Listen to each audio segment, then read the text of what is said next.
Hello everyone, this is Harsh Kesharwani and welcome back to Target Gurukul.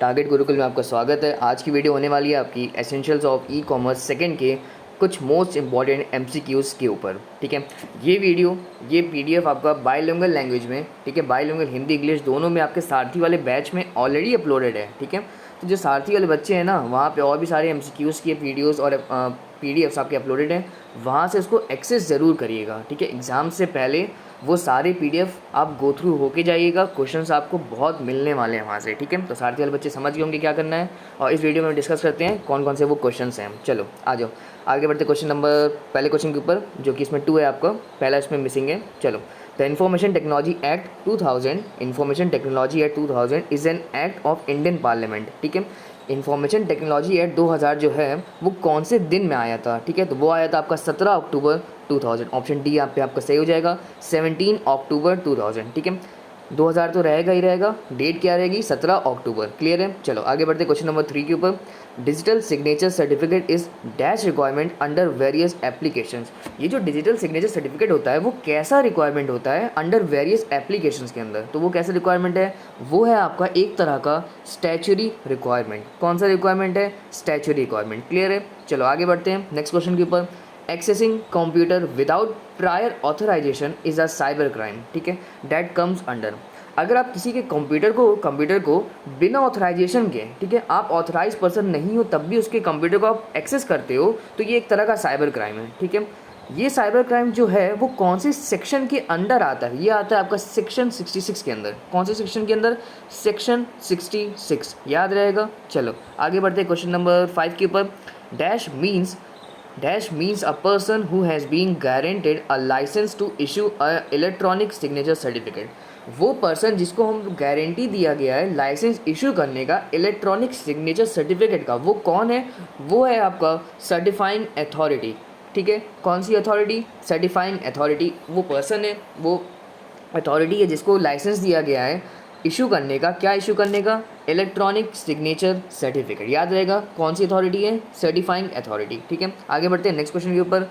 It is dash is a data that has been organize presented in a meaningful manner. ठीक है, data को आप organise करते हो और present करते हो एक मीनिंगफुल मैनर में, तो उसको क्या कहते हैं? तो उसको हम लोग कहते हैं इन्फॉर्मेशन। ठीक है, information is a data that has been organise और presented in a meaningful manner. Information एक तरह का डाटा होता है जिसको आप ऑर्गेनाइज और प्रेजेंट करते हो एक मीनिंगफुल मैनर के ऊपर। ठीक है, क्लियर है? चलो आगे बढ़ते क्वेश्चन नंबर 7 के ऊपर।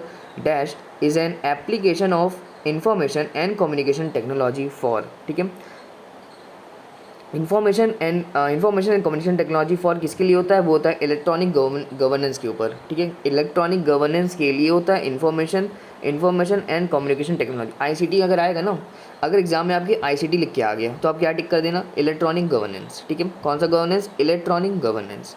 चलो आगे बढ़ते हैं नेक्स्ट क्वेश्चन पर। ऑथेंटिकेशन क्या होता है? ऑथेंटिकेशन क्या होता है? क्या वो इंसर्शन होता है, इंटीग्रेशन होता है, मॉडिफिकेशन होता है, या क्या होता है? तो ऑथेंटिकेशन का मतलब होता है to assure identity of user on a remote system.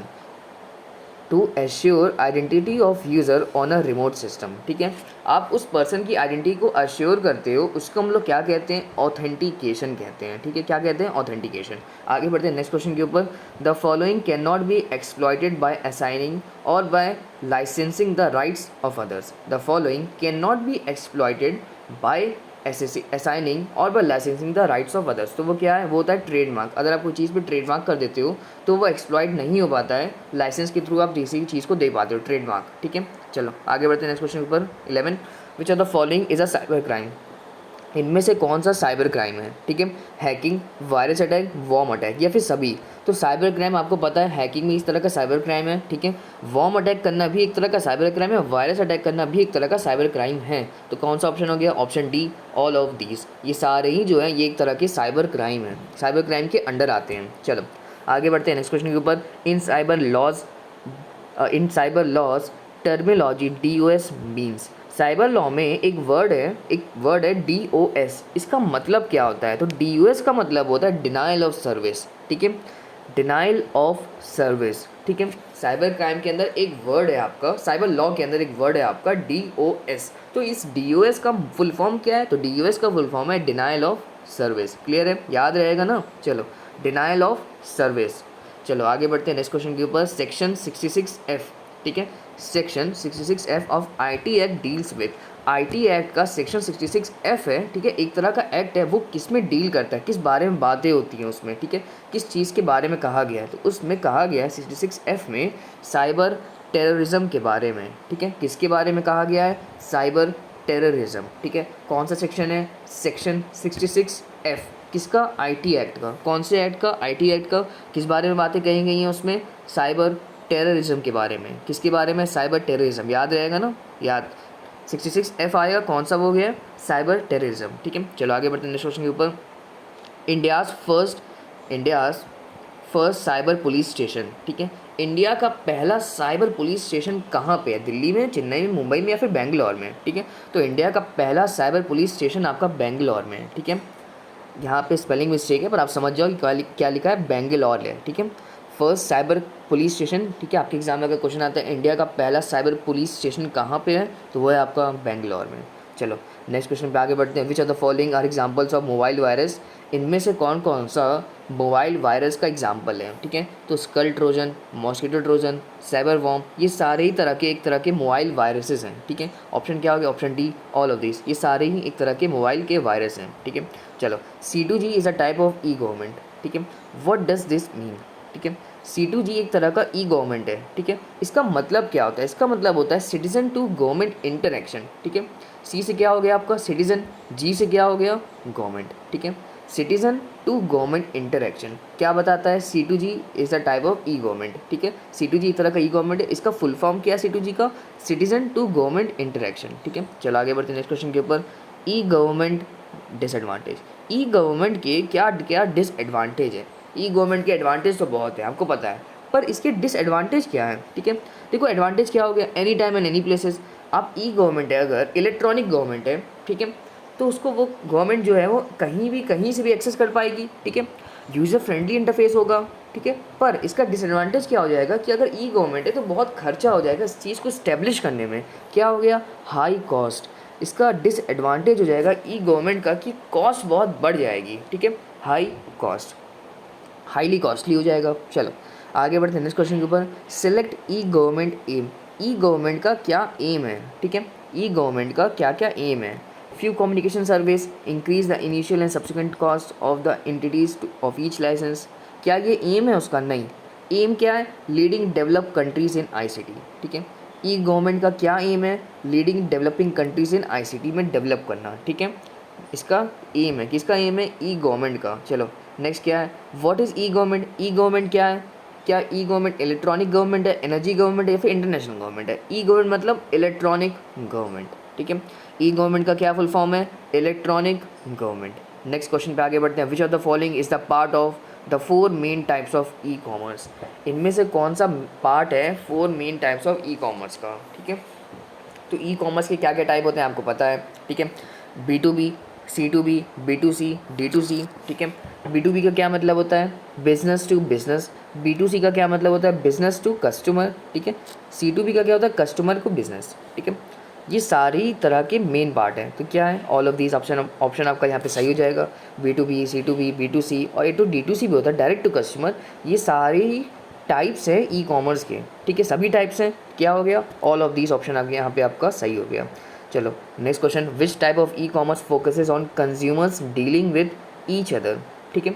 Which of the following e commerce focuses on consumers dealing with each other, ठीक है। कंज्यूमर्स डील करते हैं ईच अदर से, तो वो क्या होता है, C2C होगा। यहाँ पे ऑप्शन आपका यहाँ पे गलत दिया है। चलो कौन सा हो गया, ऑप्शन डी यहाँ पे है C2C। कौन सा ई कॉमर्स फोकस करता है कंज्यूमर्स के ऊपर जो डील करते हैं आपस में, तो क्या होता है, C2C, कस्टमर टू कस्टमर। चलो आगे बढ़ते हैं नेक्स्ट क्वेश्चन के ऊपर।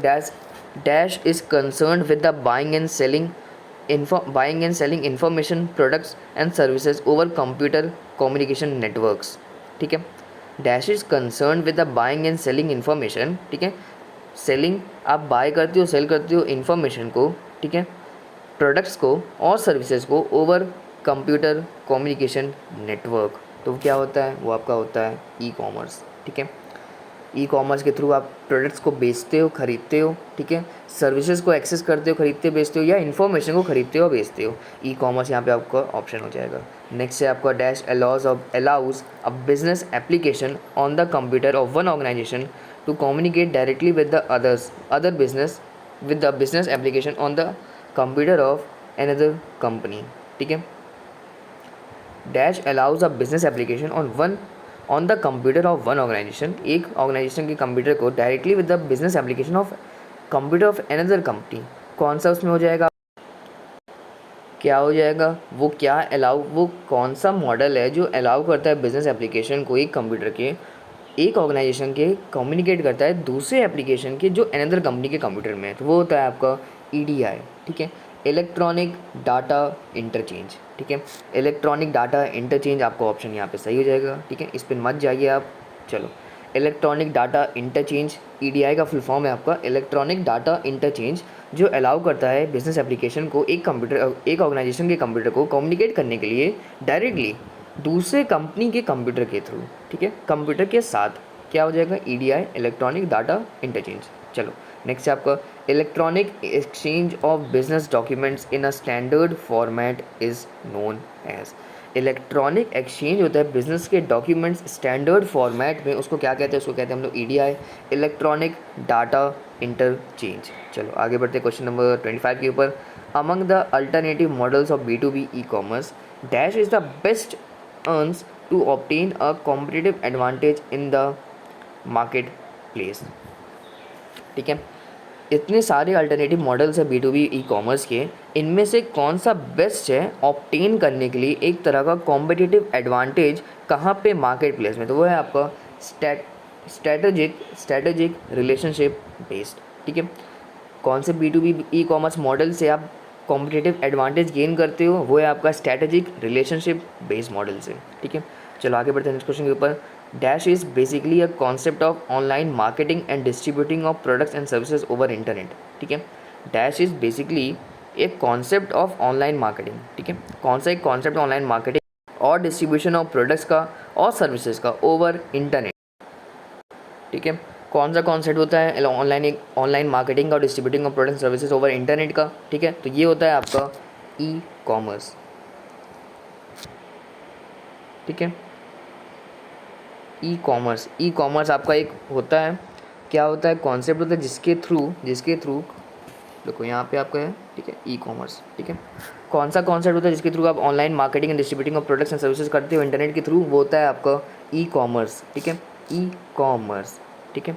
ऑप्शन यहाँ पे आप सही हो जाएगा। यहाँ पे दिखा हुआ है B2G लिखा है, B2C लिखा है, ये सारे टाइप्स ऑफ ई कॉमर्स हैं, ठीक है। लेकिन यहाँ पूछा है कि कॉन्सेप्ट को क्या कहते हैं जिसके थ्रू आप ऑनलाइन मार्केटिंग और distributing of products and service करते हो इंटरनेट के थ्रू। तो मॉडल नहीं पूछा है यहाँ पे कि B2C होगा कि B2G होगा या फिर B2E होगा या B2B होगा, मॉडल नहीं पूछा है, यहाँ पूछा है उस कॉन्सेप्ट को क्या कहते हैं। तो कॉन्सेप्ट को हम लोग क्या कहते हैं, ई कॉमर्स कहते हैं, ठीक है। आंसर क्या होगा, ई कॉमर्स। यहाँ पे दिया नहीं, पर आप थोड़ा सा बेसिक अगर आप दिमाग यूज़ करो, कॉन्सेप्ट को क्या कहते हैं जिसके थ्रू हम ऑनलाइन मार्केटिंग और सेल्स ऑफ कर रहे हैं प्रोडक्ट्स और सर्विसेज का, तो वो कॉन्सेप्ट क्या है, ई कॉमर्स का कॉन्सेप्ट है। और ये जो लिखे हुए हैं आपके B2C, B2G, B2E, B2B, ये सारे क्या है, ये सारे टाइप्स ऑफ ई कॉमर्स हैं, ठीक है। तो ऑप्शन आंसर क्या होगा आपका इसमें, ऑप्शन आंसर हो जाएगा आपका e commerce is a concept, ठीक है। आगे बढ़ते हैं नेक्स्ट क्वेश्चन के ऊपर। Dash e commerce consist of sale of products और services from a business to general public. अगर इस तरह का पूछेगा तो आप इसमें सोचोगे कि हाँ ये एक तरह के टाइप्स हैं, ठीक है। पर अगर जनरल कॉन्सेप्ट पूछा है तो क्या हो जाएगा, ई कॉमर्स, ठीक है। चलो, e commerce consist of sale of products और सर्विसेज, ठीक है। यहाँ पे आपका लिखा भी हुआ है, e commerce consist of sale of products और services from business to the general public, ठीक है। तो कौन से मॉडल में होता है, वो होता है आपका B2C मॉडल है। B2C का क्या मतलब होता है, बिजनेस टू कस्टमर, ठीक है, बिजनेस टू कस्टमर। इस मॉडल में आप प्रोडक्ट्स को सेल कर दो, प्रोडक्ट्स या फिर सर्विसेज को एक बिजनेस हाउस से एक जनरल पब्लिक के थ्रू, ठीक है। B2B में क्या होता है, आप बिजनेस टू बिजनेस में डील करते हो। B2G में क्या होता है, बिजनेस टू गवर्नमेंट में डील करते हो। लेकिन जनरल पब्लिक किस में आएगी, वो आएगी B2C में, बिजनेस टू कस्टमर में। क्लियर रहेगा, याद रहेगा ना। चलो आगे बढ़ते हैं। Which of the following is not suitable for a B2C transaction. कौन सा सुटेबल नहीं है B2C ट्रांजेक्शन के लिए, ठीक है, बिजनेस टू कस्टमर। तो आप क्लोज बेच सकते हो, ठीक है, सही है। आप एयरलाइन रिजर्वेशन भी करा सकते हो, कोई इशू नहीं है। फ्लावर्स भी आप बेच सकते हो, ठीक है। कोई बिजनेस हाउस से आप किसी कस्टमर को फ्लावर्स तो बेच सकते हो ना। हाँ, बहुत सारे आप इस समय देखोगे कि बहुत सारे एप्लीकेशंस हैं या बहुत सारे वेबसाइट्स हैं जो आपको फ्लावर डिस्ट्रीब्यूट कर दी, आपके घर में फ्लावर ला के देती हैं, ठीक है। तो ये सूटेबल है। क्या सूटेबल नहीं है? सारे ही सूटेबल हैं। तो ऑप्शन क्या आ गया? Option D, none. चलो आगे बढ़ते हैं। Dash type of payment system is highly useful to those customers who would like to control over spending, ठीक है। कौन सा पेमेंट सिस्टम बहुत यूज़फुल होता है उन कस्टमर्स के लिए who would like to control over spending को वो कंट्रोल करने के लिए, ठीक है। तो वो कौन सा पेमेंट सिस्टम होता है जिसमें आप अपने जिसमें जो कस्टमर है वो कंट्रोल करता है ओवर स्पेंडिंग को, ठीक है। ओवर स्पेंडिंग की आदत होती है सबको, ठीक है। उसको कंट्रोल करने के लिए कस्टमर को कौन सा मेथड अपनाना चाहिए? तो वो होना चाहिए प्रीपेड मेथड, ठीक है। अगर कस्टमर पहले ही से पैसा दे देगा, ठीक है, तो उसके अकाउंट में एक सर्टेन अमाउंट ही आएगा, ठीक है। उसी अमाउंट को वो खर्च कर सकता है। लेकिन अगर वो पोस्ट पेड करेगा तो वो स्पेंड करता रहेगा, जिसकी ज़रूरत भी नहीं हो सकता उसको ज़रूरत हो 1 लाख रुपये, 1 लाख ज़्यादा हो गया, 10,000 स्पेंड करने की ज़रूरत है उसको। लेकिन अगर वो पोस्ट पेड है तो वो 1 लाख खर्चा कर देगा, बाद में पैसे का बिल करेगा, ठीक है। तो ये क्या उससे अपने ओवर स्पेंडिंग को कंट्रोल कर पाएगा? ओवर पोस्ट पेड से नहीं कर पाएगा। अगर वो प्री पेड है तो कंट्रोल कर पाएगा। सर्टेन अमाउंट डिपॉजिट करेगा, ठीक है, लेट्स से 10,000 रुपये वो डिपॉजिट करेगा। अब वो 10,000 से ज़्यादा खर्च कर ही नहीं सकता है, तो इससे क्या होगा? वो अपने ओवर स्पेंडिंग को कंट्रोल करेगा। कौन सा ऑप्शन होना चाहिए? प्रीपेड होना चाहिए, ठीक है। यहाँ आप मत जाइए, चलो ये गलत है। कौन सा पेमेंट सिस्टम होता है highly useful for those customers who would like to control over spending? जो ओवर स्पेंडिंग कंट्रोल करते हैं ना, उनके लिए प्रीपेड सही है, ठीक है। और जो उनको नहीं करना है उनके लिए पोस्ट पेड भी सही है। यहाँ पे लिखा है ओवर स्पेंडिंग कंट्रोल करने के लिए प्रीपेड, आपका यहाँ पे ऑप्शन सही हो जाएगा। आगे बढ़ते हैं नेक्स्ट क्वेश्चन के ऊपर। Dash is a financial instrument which can be use more than once to borrow money और buy products and services on credit? कौन सा फाइनेंशियल इंस्ट्रूमेंट है जिसके थ्रू आप एक बार से ज़्यादा बार प्रोडक्ट्स और सर्विसेज को बोरो कर सकते हो, ठीक है, खरीद सकते हो बोरो पे, क्रेडिट पे, ठीक है, बिना एक्चुअली आपके अकाउंट में पैसा हुए, आपके अकाउंट में पैसे नहीं है पर स्टिल आप प्रोडक्ट्स और सर्विसेज आप खरीद सकते हो। तो कौन से मेथड के अंदर होता है? वो होता है आपका क्रेडिट कार्ड के अंदर। आपके पास अगर क्रेडिट कार्ड है तो भले आपके अकाउंट में आज की डेट में 10,000 रुपये हैं, पर आप खर्चा 20,000, 30,000, 40,000 का भी कर सकते हो। किसके थ्रू? क्रेडिट कार्ड के थ्रू। आप बेसिकली क्या कर रहे हो? चीज़ों को EMI पे खरीद रहे हो या फिर क्रेडिट पे खरीद रहे हो। और जो आपने एक्सेस पैसा खर्च किया है ना, आपके अकाउंट में 10,000 था और आपने खर्च कर दिया 40,000 रुपये, ठीक है, तो जो बैलेंस 30,000 है वो आपको देना पड़ेगा बाद में। ये आपने क्रेडिट लिया है, किसके थ्रू लोगे आप? वो लोगे आप क्रेडिट कार्ड के थ्रू। चलो आगे बढ़ते हैं नेक्स्ट क्वेश्चन के ऊपर। The dimension of e commerce that enables commerce across national boundaries is called?